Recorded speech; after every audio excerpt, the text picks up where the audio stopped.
Je prie le service de protocole d'accompagner son Excellence. On behalf of General Assembly, Au nom de l'Assemblée générale, j'ai l'honneur de souhaiter la bienvenue aux Nations unies à son Excellence, Monsieur le Président François Hollande. Monsieur le secrétaire général, Mesdames, Messieurs, notre organisation, l'ONU, célèbre son 70e anniversaire.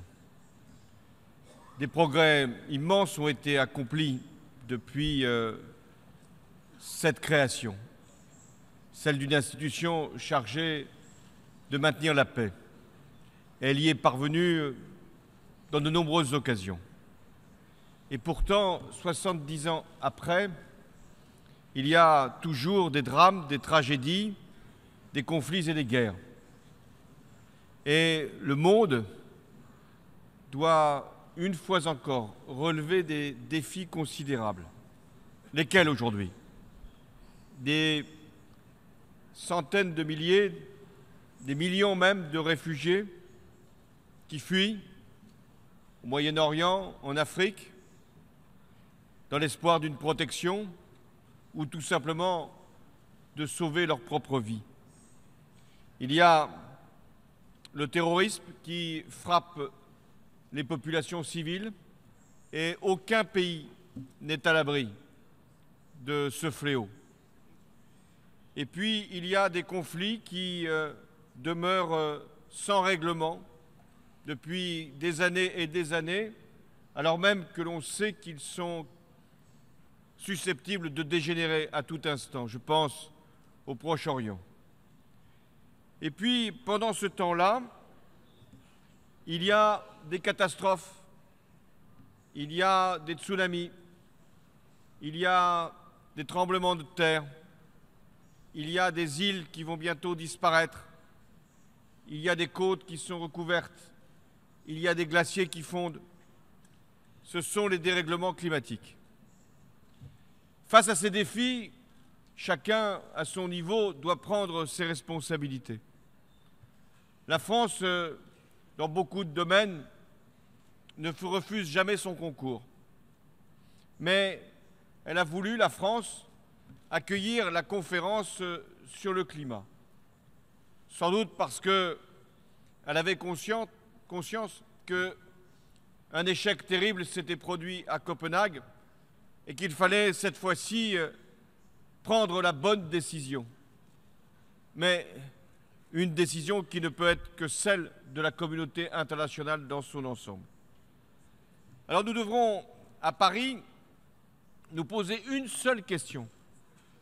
L'humanité, ce que nous sommes, est-elle capable de prendre la décision de préserver la vie sur la planète? Oui, rien que cette question-là nous place à une hauteur qu'on n'avait jamais pu imaginer dans notre génération.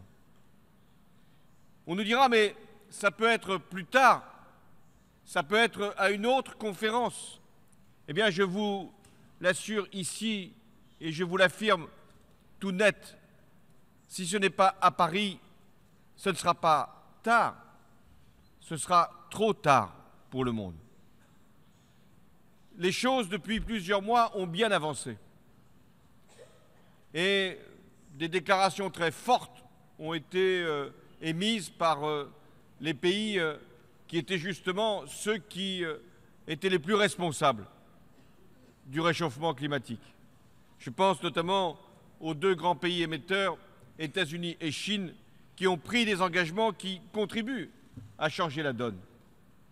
Il y a eu aussi de nombreux appels venant de tous les continents pour insister sur la gravité, sur l'urgence, et en donnant des témoignages précis de ce qu'était concrètement aujourd'hui déjà le réchauffement climatique. Il y a aussi des pays qui jusque-là étaient réticents, je pense aux pays en développement, qui se posaient cette question, est-ce que c'est vraiment utile de s'imposer ces contraintes alors que les pays les plus développés s'en sont affranchis de ces règles, de ces obligations? Aujourd'hui, si l'on me demande un pronostic, et on me le demande souvent, je dis que rien n'est gagné pour l'accord à Paris. Rien. Mais qu'en même temps, tout reste possible. Je vois 3 conditions qui nous permettront de dire si la conférence de Paris a été véritablement un succès. Digne de nous, digne de ce que vous nous avez confié en nous demandant d'accueillir cette conférence. La première condition, c'est de pouvoir conclure un accord universel, général pour le monde, contraignant et différencié pour que chacun puisse faire sa part et pas davantage. À ce jour, 90 États, la moitié donc de ceux qui siègent aux Nations Unies, 90 États ont remis leur contribution nationale, ce qui représente, et c'est déjà considérable, 80% des émissions de gaz à effet de serre. Ça veut dire qu'une moitié du monde n'a pas encore répondu. Et je vous invite donc à le faire, et le faire vite, pour que nous puissions mesurer déjà ce qu'avec les contributions de chaque État, nous pouvons assurer au monde comme limite au réchauffement climatique. La deuxième condition qui dira notre succès ou notre échec, c'est d'être capable d'inscrire notre résolution, notre action dans la durée. L'accord de Paris ne devra pas être un aboutissement, une conclusion, mais au contraire un point de départ, le début d'un processus. Et nous pourrons nous en assurer à travers un mécanisme de révision qui sera intégré à l'accord et qui permettra donc d'évaluer régulièrement, de mesurer périodiquement et même de réviser tous les 5 ans nos contributions nationales. C'est ça qui nous permettra d'être sûr qu'à la fin du siècle, c'est-à-dire bien au-delà de nous, la planète ne se sera pas réchauffée de plus de 2 degrés. La troisième condition qui marquera l'échec ou le succès, c'est que les pays développés auront à porter des engagements financiers. Je sais bien. Déjà à Copenhague, le chiffre avait été avancé, 100 milliards de dollars pour assurer le financement de la transition énergétique, l'adaptation, le transfert de technologie. Eh bien, nous devons rassembler 100 milliards en 2020, mais le dire dès aujourd'hui, pour que les pays émergents, les pays en développement puissent être sûrs qu'ils pourront être accompagnés, qu'ils pourront être soutenus, aidés, qu'il pourra y avoir justement ce saut de technologie, ce partage de technologie. 100 milliards. Aujourd'hui, c'est le CDE qui est chargé de faire une première estimation. Elle sera produite lors de la réunion de Lima. Et je remercie le président du Pérou de poursuivre l'action qu'il avait engagée lors de la COP 20. Oui, le CDE fera une première estimation. Nous ne sommes pas encore à 100 milliards.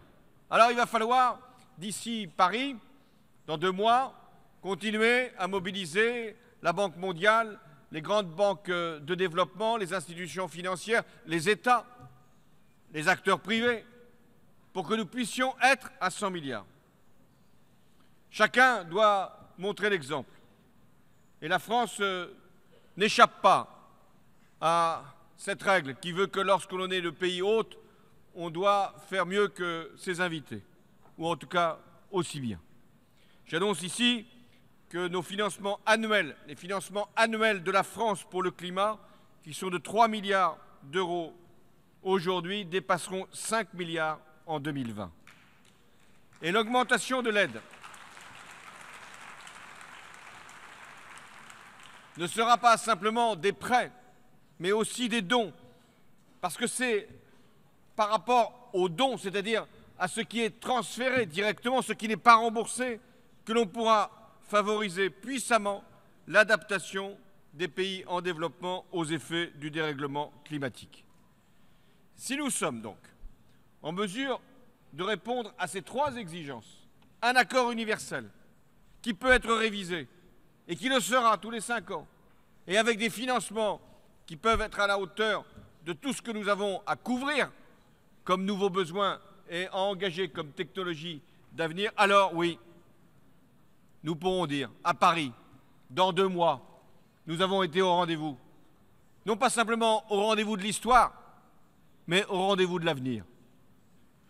Mais c'est bien que la communauté internationale puisse être capable de se projeter et de dire quel monde elle veut. Nous l'avons fait pour les objectifs du développement durable. Nous devrons le faire pour le climat.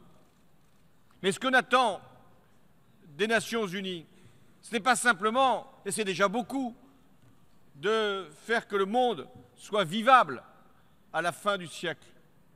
C'est qu'il soit supportable déjà, aujourd'hui, alors que des conflits et des guerres nous saisissent de tragédies que l'on n'imaginait plus voir en 1945, quand furent fondés les systèmes des Nations Unies. Aujourd'hui, c'est la Syrie qui appelle une fois encore notre mobilisation, notre intervention. Beaucoup m'ont précédé à cette tribune pour en parler. Tous considèrent que c'est une tragédie qui frappe la population syrienne. Tous disent qu'il faut trouver une solution. Alors, cherchons ensemble cette solution. Mais d'abord, mesurons ce qui n'a pas été fait. Il y a 3 ans, j'étais à cette même tribune et je m'adressais à vous. Il y avait déjà 30 000 victimes du drame syrien. Il y en a aujourd'hui 250 000. 12 000 enfants sont morts, victimes du régime de Bachar el-Assad. Car le drame syrien, il a commencé avec la révolution qui a voulu mettre en cause une dictature, celle de Bachar el-Assad. À ce moment-là, il n'y avait pas de terroristes. Il n'y avait pas de groupe fondamentaliste. Il y avait une dictature qui massacrait un peuple.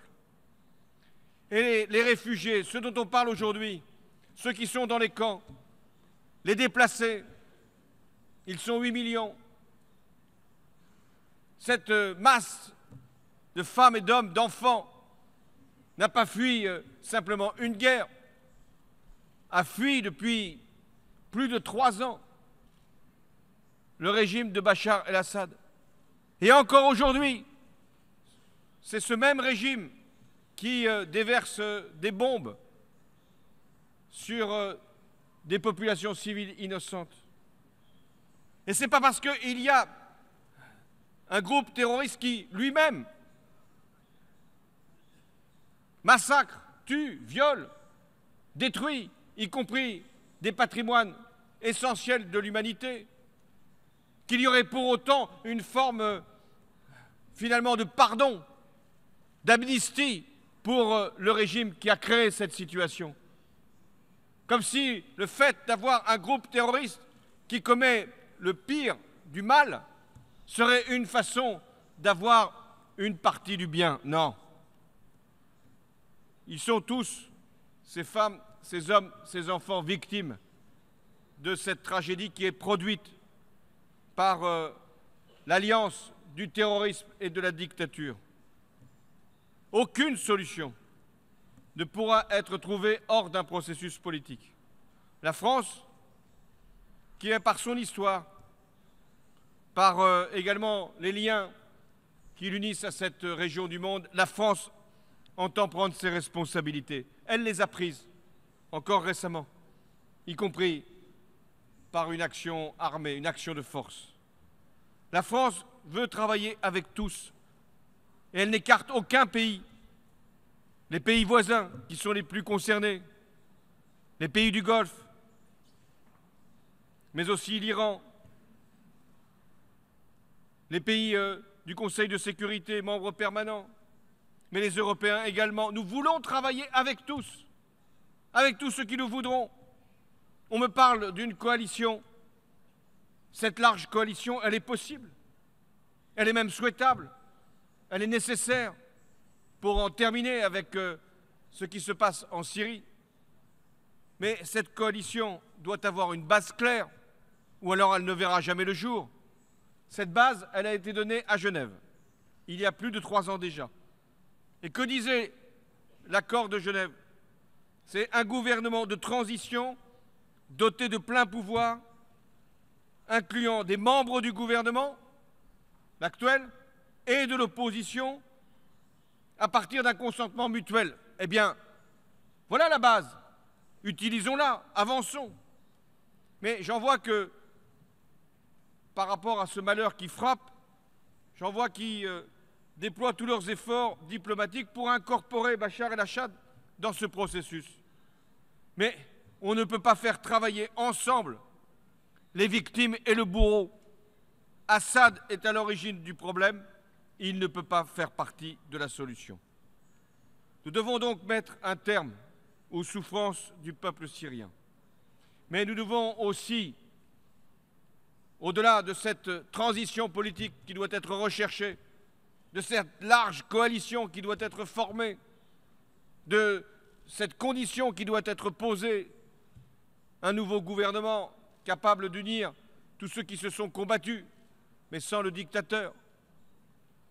Nous devons aussi penser à tous ces réfugiés. Jusqu'à présent, ces réfugiés étaient dans les pays voisins. Et là aussi, la communauté internationale fermait les yeux. C'était loin. Mais aujourd'hui, ces réfugiés qui n'en peuvent plus commencent une longue marche.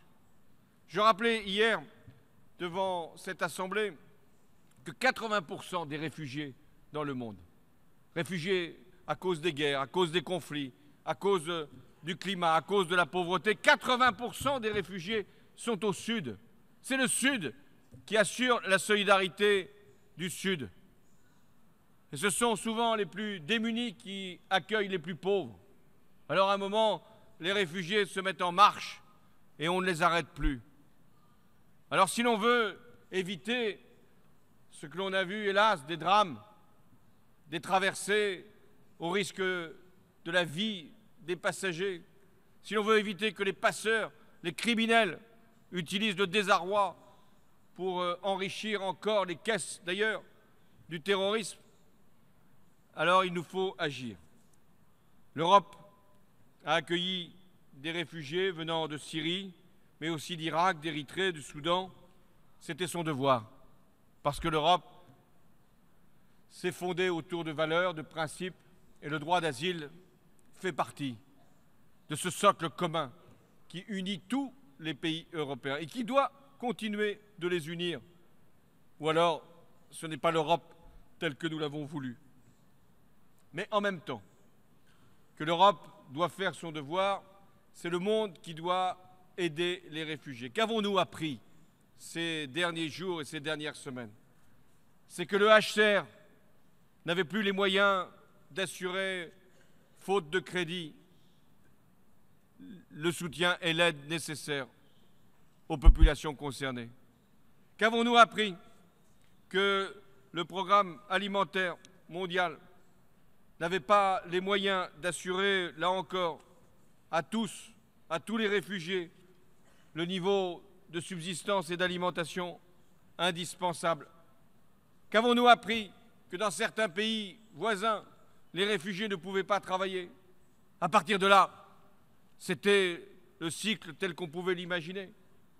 Et si l'on veut inverser, si je puis dire, les flux, si l'on veut retenir les réfugiés au plus près de leur pays d'origine, alors il nous faut doter davantage le HCR, il nous faut aider les pays voisins, le Liban, la Jordanie, la Turquie, mais aussi en Afrique, aider les pays de transit, aider les pays qui évitent la migration. C'est un grand plan qu'il faut faire à cette occasion, puisque c'est le drame qui nous appelle, pour que nous puissions agir et éviter d'autres drames. Là aussi, la France fait ce qu'elle peut et doit faire ce qu'elle doit. Et par rapport au programme alimentaire mondial, la France a décidé d'augmenter immédiatement de 100 millions d'euros son appui aux agences des Nations Unies dans les pays voisins de la Syrie. Mesdames et messieurs, je voulais terminer mon propos pour vous dire que la légitimité d'une organisation comme les Nations Unies repose sur la crédibilité. S'il n'y a pas de capacité pour l'ONU de régler des conflits qui durent depuis trop longtemps, s'il n'y a pas de capacité pour l'ONU de régler des drames ou d'apaiser la situation de population civile, alors c'est notre impuissance qui nous condamnera. Et ce qui m'amène à penser que si nous voulons que notre organisation, qui fête donc son 70e anniversaire, puisse avoir un avenir digne de celui que les fondateurs avaient imaginé, nous n'échapperons pas à une réforme des Nations Unies. La France plaide pour l'élargissement du Conseil de sécurité. La France plaide pour une représentation différente au Conseil de sécurité. La France plaide pour que les continents se retrouvent clairement en responsabilité du monde dans le cadre du Conseil de sécurité. La France veut que les membres permanents du Conseil de sécurité ne puissent plus recourir au droit de veto en cas d'atrocité de masse. Comment admettre que l'ONU, encore aujourd'hui, puisse rester paralysée lorsque le pire se produit? Là aussi, montrons l'exemple. Je m'engage ici à ce que la France n'utilise jamais son droit de veto lorsqu'il y a des atrocités de masse. Le droit de veto tel qu'il avait été introduit lors de la fondation des Nations Unies, ce n'était pas le droit de bloquer, c'était le devoir d'agir. Nous devons agir. Nous pouvons agir. Nous l'avons montré depuis 70 ans.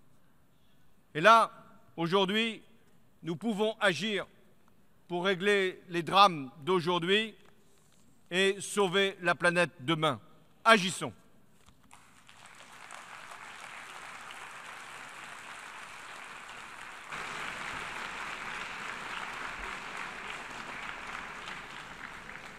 On behalf of the General Assembly, Au nom de l'Assemblée générale, je souhaite remercier Son Excellence le Président de la France, M. François Hollande, de son allocution. Je demande aux représentants de rester assis à leur siège pendant que nous accompagnons le Président.